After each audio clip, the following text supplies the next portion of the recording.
Hello guys, আপনারা সকলটি কেমন আছেন? মই আলহামদুলিল্লাহ। আমি লইলাম আজকে পিকনিকের এক ছোট্ট ব্লগ ভিডিও।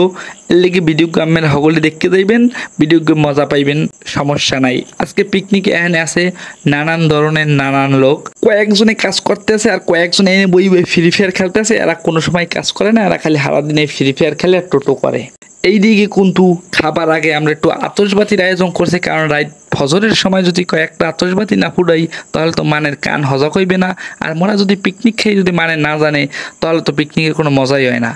এদিকে আবার সকলটি বরফ গুছাইতেছে, কারণ বরফে খাওয়ার মজাই আলাদা। এইদিকে দেখেন উডের গোস্ত, খাসির বড় বড় একটা রান, এবার আস্তা 2 কেজি ওজনে একটা হলা সিঙ্গুর সব কিন্তু রেডি হয়ে গেছে। একসের বড়কে আবার কয়েকজন বড় খাইতে না, কারণ হেরা আবার দুলা জামাই, হেরা আবার বড়কে খাইতে না, হেরা খায় আবার প্লেটে। এলিকে যারা বড়কে ভালো খাইতে পারে দেবেন, মোরা বড়কে বই শেষি জোলার চাষা, মোরা সকলটি বড়কে বই গেছি, বইয়ে জোলার চাষা চেষ্টা আছি। আপনারা ভিডিওটা কেমন এলে অবশ্যই আপনারা একটু কইবেন। এরপর আপনাগুলোকে আরও ভালো ভালো ব্লগ ভিডিও আমি নিয়ে আসবো। সবাই ভালো থাকবেন।